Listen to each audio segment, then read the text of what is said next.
Tensions have flared once again in Ethiopia's northern Tigray region. ትግራዮች ኢትዮጵያ ይል በግልጽ በጋድ ዝራ ምትፈናነሉ አሞንጎ ኤርትራን ኢትዮጵያ አሁንም ጦርነት የሚፈልጉ ሰዎች አሉ ይብቃችሁ ሊባሉ ይገባሉ አሁንም አዲሱ ፍጥጫ ሌላ ጦርነት ይወልዳልን መንግስትና ህወሓት ምን አስልተው ወደ ፕሪቶሪያ አመሩ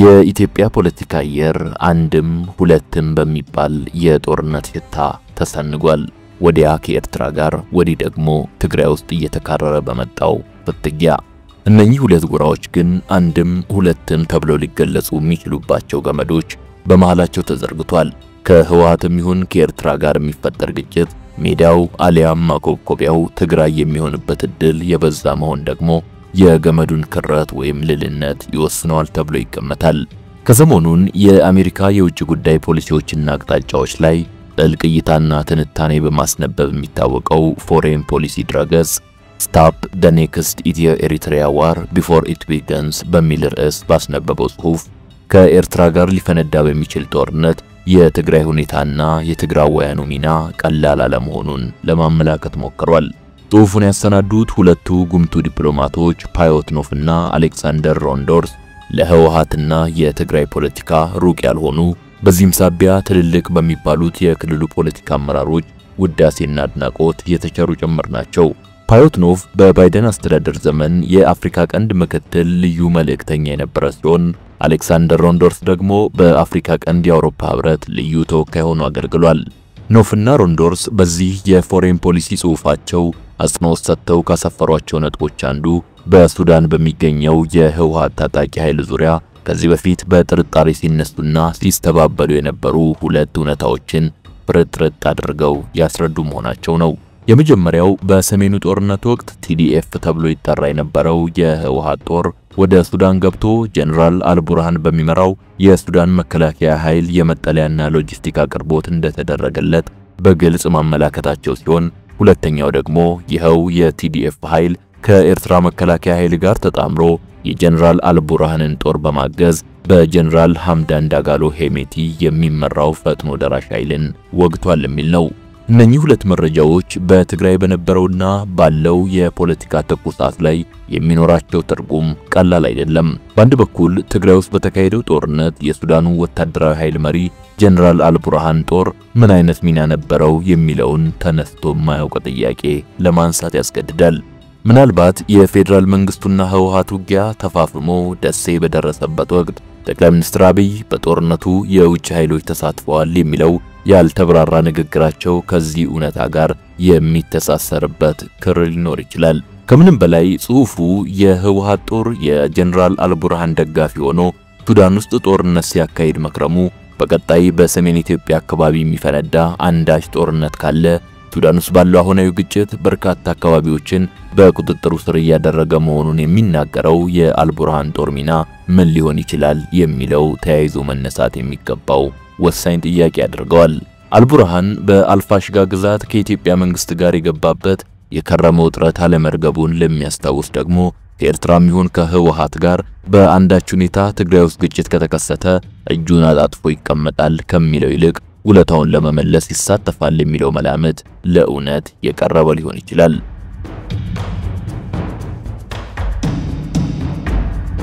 በሌላ በኩል ደግሞ በሻዕቢያ ጦርና በቲዲኤፍ መካከል ቢያንስ ሱዳን ውስጥ በተካሄደው ጦርነት የተረጋገጠ ጥምረት መኖሩን ከማረጋገጡ የሚነሳ አንዳች መላምት ለማስቀመጥ የጠቀስነው የኖፍና ሮንዶርስ መጣጥፍ ይገፋፋል ይኸውም ሱዳን የሚገኘው የህወሓት ኃይል ከሻዕቢያ ጋር ሆኖ ወይ በሱዳን አሊያም በኤርትራ ድንበር በኩል ሊከሰከስ የሚችል አንዳች ጦርነትን ሊቀላቀል የሚችልበት እድል ሰፊ መሆኑ ነው እንደ ፎሬን ፖሊሲ ያሉ ተነባቢ የአሜሪካ ድረገጾች ሳይቀር በዚህ መልክ ከኤርትራ ጋር ሊፈጠር በሚችል ጦርነት የትግራይ ሚና ቁልፍ መሆኑን አጽንኦት ከሰጡበት ነጥብ በመነሳት መጠየቅ የሚገባው ወሳኝ ጥያቄ ህወሓት በትክክል ጦርነት ይፈልጋል ወይ የሚለው ይሆናል ለዚህ ጥያቄ መልስ ለማግኘት ደግሞ ሌላ ጥያቄ ማንሳትን ግድ ይላል ይኸውም ህወሓት ያለፈው እንደማፋሳሽ ጦርነት በሰላም ስምምነት ለመቋጨት የፈለገበት አመክንዮ በትክክል ምን ነበር የሚል ነው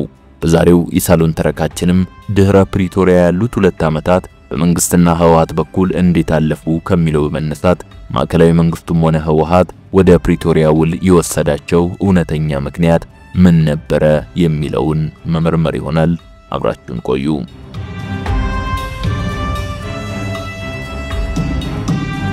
የኢትዮጵያን ፖለቲካ በንቃት ለሚከታተል ማንኛውም ወገን የህወሓትን ፖለቲካ በትኩረት አለማጤን የተሳሳተ ድምዳሜ ላይ ሊጥለው ይችላል ብሎ ማስቀመጥ የተጋነነ ድምዳሜ አይደለም። ጥያቄው ከፕሪቶሪያ ስምምነት በኋላ በነበረው የረፍት ጊዜ በአዲስ የፖለቲካ አስተላለፍ ራሱን ከስቶ ለመምጣት ምልክት እያሳየ ያለው የህወሓት ወታደራዊ ክንፍ በትክክል የሚፈልገው ምንድነው የሚለው ላይ ነው።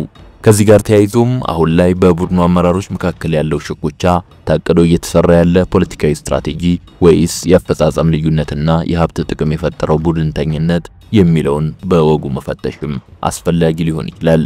ነገሮችን ለሚያጤን ማንኛውም ወገን የፕሪቶሪያ ስምምነት መፈረም ህወሓት በመጀመሪያው ዙር ጦርነት አጋርነት ፈጥረው ያጠቁት 3 ዋና ዋና ኃይሎች እንዲለያዩ ወይም እንዲበታተኑ ምክንያት የሆነ ነው።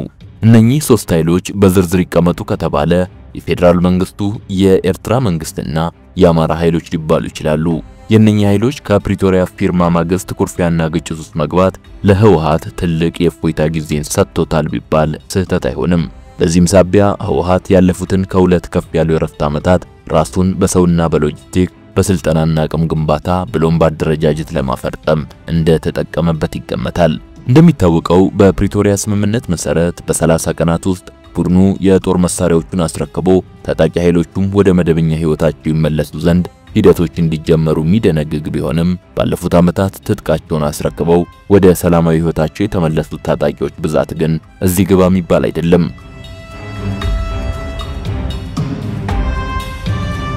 ከሰሞኑን አቶ ጌታቸው ረዳ በርዕሰ መዲናው አዲስ አበባ ተቀምጠው በሰጡት ጋዜጣዊ መግለጫም በትግራይ ግዙፍ የሆነ ወታደራዊ ኃይል አሁንም ድረስ መኖሩን አምነዋል። ይህም ህወሓት ተዳክሟል ከሚለው ተረክ ይልቅ በተቃራኒው የፎይታ ጊዜያቱን በወጉ ሲጠቀምባቸው ቆይቶ ተጠናክሮ መጥቷል የሚለውን ሐረግ ውሃ እንዲያነሳ ያደርገዋል። ከዚህም ባሻገር ባለፉት የፎይታ ጊዜያት ህወሓት በዲፕሎማሲ በኢትዮጵያ ፖለቲካ አልፎ ተርፎም በማህበራዊ ቢሆን በሳተላይት ሚዲያው በኩል መሪ አጀንዳ ከመሆን ፈቅ አለ ማለቱንና የዜናና የፖለቲካ ትንታኔ አድማሱንም ተቆጣጥሮ መቆየቱ ተራ አጋጣሚ ሊሆን አይችልም። በተለይም መንግስት የትግራይ ጦርነት ጋብ ብሎ ቀድሞ አጋሩ ከነበረው የአማራ ኃይል ጋር ግጭት ውስጥ የገባበት ሁኔታ ወደ ህወሓት ይወረወር የነበረው የፕሮፓጋንዳ አረር ቆሞ ቀላል የማይባል ኃይል ህወሓትን እንደ ታክቲካዊ ወዳጅ እንዲመለከት በማህበራዊ ሚዲያ ክንፉ በኩል የማይናቅ ስራ ተሰርቷል ብሎ ማስቀመጥም ይቻላል። ይሄ ማለት ህወሓት በትጥቅ ትግልና በመንግስት ስርዓት ያካበተውን ልምድ በመጠቀም ከፕሪቶሪያ ስምምነት በኋላ በኢትዮጵያ አዲስ የፖለቲካ ኃይል አስተላለፍ እንዲፈጠር ስውር ተጽዕኖ ማሳደር ችሏል እንደማለት ነው። ይህን ማድረግ ስለምን አስፈለገው የሚለው ደግሞ ከሚከተሉት ነባራዊ እውነታዎች የሚቀዳ ምክንያት ስላለው ነው ሊባል ይችላል። ከወራት በፊት የትግራይ ጊዜያዊ አስተዳደር ፕሬዝዳንት አቶ ጌታቸው ረዳ ከአንድ ሚዲያ ጋር አድርገውት በነበረ ቆይታ ህወሓት ወደ ፕሪቶሪያ ስምምነት የገባበትን አመክንዮ ግልጽ አድርገው አስረድተው ነበር። በዚህ መሰረት በወቅቱ ተዋጊ ኃይላቸው በከፍተኛ ደረጃ በመዳከሙ ተተኳሽ፣ ስንቅ፣ ትጥቅና የመድኃኒት እጥረቶች በእጅጉ አጋጥሞ የነበረ በመሆኑ ቡድኑ ራሱን ለማዳን ሲል ወደ ሰላም ስምምነቱ መግባቱን በግልጽ አማርኛ ተናግረዋል። እንዲያውም ስምምነቱን ተቀበሉ የሚለው ትልቁ ጫና ይመጣባቸው የነበረው ከዶክተር ደብረጽዮን ቡድን መሆኑንም በአደባባይ ምስክርነታቸውን ሰጥተው ነበር። ይሄ ማለት የድርጅቱን ህልውና ለማስጠበቅ ያ የሰላም ስምምነት ወሳኝ መሆኑ ታምኖበት ነበር ማለት ነው። የህወሓት የቀደመ ታሪክ እንደሚነግረን ድርጅቱ ከጦርነት ማግስት የውስጥ ክፍፍል እንደሚገጥመው ነው። ሆኖም እንዲህ ያሉ ልዩነቶች ሲያጋጥሙት ነገሮችን በድርጅቱ ባህል በመፍታት አንደኛው ክንፍ አሸናፊ ሌላኛው ደግሞ ተሸናፊ ሆኖ የመቀጠል ልማድ አለው። ለዚህ በ1993 ባጋጠመው ተመሳሳይ ችግር በኢትዮ ኤርትራ ጦርነት ትልልቅ ወታደራዊና ፖለቲካዊ ሚና የነበራቸው እንደ አቶ ስዬ አብርሃ፣ አቶ ገብሩ አስራትና ጀነራል ጻድቃን ገብረትንሳኤ ያሉ ሰዎች በሂደቱ ተሸናፊ ሆነው ለመውጣት የወሰኑት አሸናፊ ሆነው ለመውጣት የሚያስችል አቅማቸው ሳይሆን ህወሓትን እንደ ድርጅት ለማዳን ነበር ቢባል ሚዛን ይደፋል።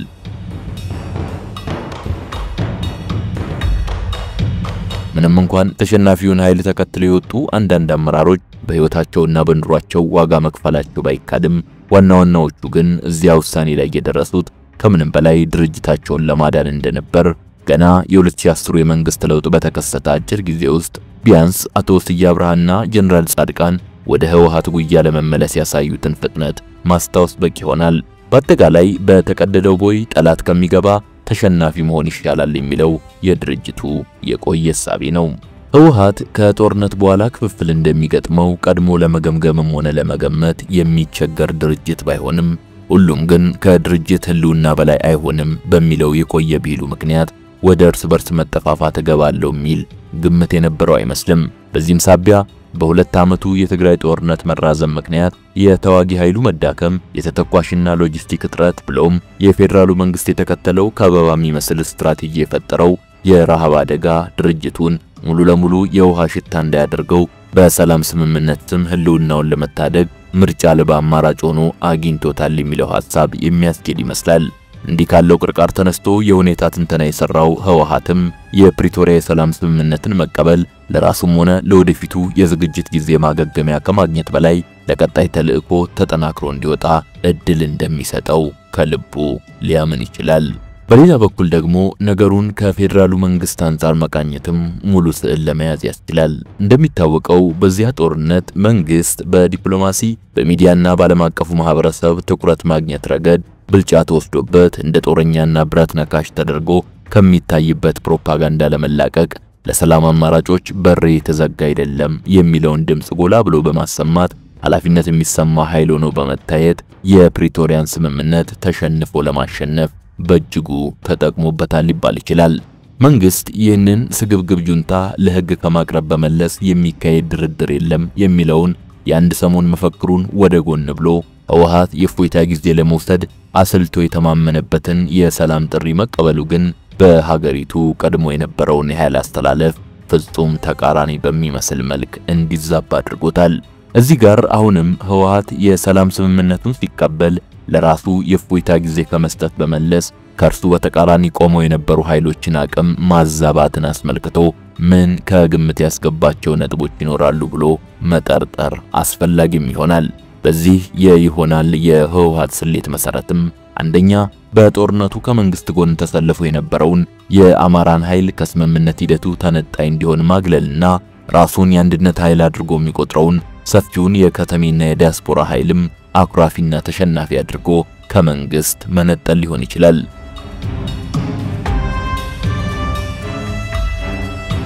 ሁለተኛ በመንግስት ግብዣ ሀገር ሊፈርስ ነው ተብሎ እንዲገባ የተደረገው የኤርትራ ኃይልም በአኩራፊነትና በተከዳው ስሜት ከጨዋታው እንዲነጠል ማድረግ ሊሆን ይችላል።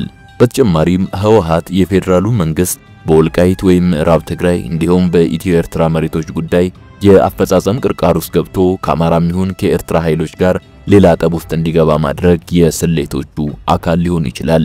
በውጤት ሲታይም እነኚህ የቢሆናል ስሌቶች እውን ሆነው ይታዩ ይመስላል። ይህ እንግዲህ በህወሓት በኩል ያለ ስሌት ሲሆን የፌደራሉ መንግስትም ወደ ፕሪቶሪያ ስምምነት ሲገባ ያስቀመጣቸው የራሱ ስሌቶች መኖራቸው አይጠረጠርም። ነገሩ ዞሮ ዞሮ ያው ፖለቲካ ነውና የሚከተሉት ነጥቦች ተቀምጠው ሊሆን ይችላል። የመጀመሪያው በጦርነቱ ህወሓትን ሙሉ ለሙሉ ማሸነፍ በኢትዮጵያ ፖለቲካዊ ተዋስኦ የፌደራሊስት ካምፑን በትርክት ያፈርሳል በሚል ግምገማ መንግስት አቅም ያለው ጦርነቱን ላለመጨረስ ፈልጎ ያደረገው ሊሆን ይችላል የሚል ነው። ይህ በርግጥም ቀላል ቁጥር በሌለው ልሂቅ ዘንድ ገዢ ያለው አመለካከት ነው።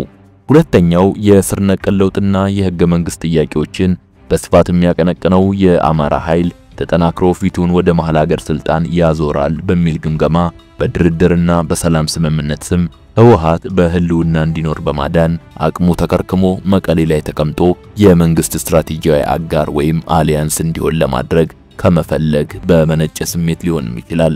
ሶስተኛው መንግስትም በራሱ በሁለት ዓመቱ ጦርነት ኃይሉ በመዳከሙ ጊዜ ወስዶ ለሌላ ጦርነት የመዘጋጀት ስትራቴጂን ለመከተል ሲል የሰላም ስምምነቱን ተቀብሎ ሊሆን ይችላል የሚለው ነው። የመጨረሻው ምክንያት ደግሞ የትግራይ ጉዳይ ከሞላ ጎደል በአሸናፊነት ተጠናቋል፣ ለጊዜው ለማዕከላዊ መንግስቱ ስጋት የማይሆንበት ደረጃም ደርሷል በሚል ስሌት በቶሎ ፊቱን ለህልውና ጦርነቱ ሲል መሳሪያ በገፍ እንዲታጠቅና እንዲታደል ወደ ፈቀደለት የአማራ ክልል ለማድረግ አስቦ ሊሆን ይችላል የመባሉ ጉዳይ ነው። እንግዲህ በመንግስትም ሆነ በህወሓት በኩል እንዲህ ያሉ ፖለቲካዊና ወታደራዊ ስሌቶች ከግምት ገብተው ነገሮች ወደ ፕሪቶሪያ ስምምነት ሊያመሩ ችለው ሊሆን እንደሚችል መገመት ይቻላል። ጥያቄው ግን የፕሪቶሪያ ስምምነት ከተፈረመ 2 ዓመታት በኋላ ነገሮች ሲፈተሹ መንግስትና ህወሓት ምን ቅርጽ ላይ ተቀምጠው ተገኙ የሚለው ነው። ከፕሪቶሪያ ስምምነት ወዲህ መንግስት የክልል ልዩ ኃይሎችን በማፍረስ ውሳኔው ሳቢያ በአማራ ክልል የአስቸኳይ ጊዜ አዋጅ አውጆ ዛሬም ድረስ ያልተቋጨ ግጭት ውስጥ እንዲገባ አድርጎታል። ይህም ቀላል በማይባል ሁኔታ በትግራይ ጦርነት ከክልሉ ልሂቅ ያገኝ የነበረው ድጋፍ አሁን ላይ እንዳይኖር ከማድረጉ በላይ መንግስት በክልሉ የሚንቀሳቀሱትን ኃይሎች ከውጭ ኃይሎች ወታደራዊና የሎጂስቲክ ድጋፍ የሚደረግላቸው ናቸው በማለት ወደ መክሰስ እንዲሸጋገር አስገድዶታል። በተያያዘም እንዲሁ በክልሉ ለዓመታት ይቀነቀን ከነበረው የማንነትና ወሰን ይገባኛል ጥያቄ ጋር ተያይዞ መንግስት አወዛጋቢ የሚባሉትን ግዛቶች ለፖለቲካ መጫወቻ ካርድ አውሏቸዋል የሚለው ድምጽ ጎላ ብሎ በመሰማቱ በመንግስትና በተቀረው የክልሉ ልሂቅ ዘንድ ሌላ ያለመተማመን ስሜቶች ተፈጥረዋል። በኤርትራ በኩልም እንዲሁ ከባህር በር ጥያቄ ጋር ተያይዞ የተነሳው አጀንዳ ጠላትነቱን በእጅጉ አክርሮት አሁን ላይ በዓለም መገናኛ ብዙሃን ሳይቀር የምስራቅ አፍሪካ ሌላ ደም አፋሳሽ ጦርነት እንዳይፈነዳ ማሳሰቢያዎች መግረፍ መጀመራቸው በመንግስት ዘንድ ቀድሞ የነበሩት አጋር ኃይሎች መቀናነሳቸውን አመላካች ነው። እንግዲህ የህወሓት ወታደራዊ ኃይል ብቅ ያለው እነኚህ ሁኔታዎች ተካረውና ተፋጠው በሚገኙበት ነባራዊ ሁኔታ ውስጥ ነው። በሌላ አነጋገር የኢትዮጵያ መንግስት ከ2 ዓመት በፊት የነበረው ፖለቲካ ሙሉ በሙሉ በሚባል ደረጃ ተቀይሮ አሁን ከ3 ኃይሎች ጋር በተፋጠጠበት ሁኔታ ህወሓት ራሱን ወደፊት ከስቷል እንደማለት ይሆናል።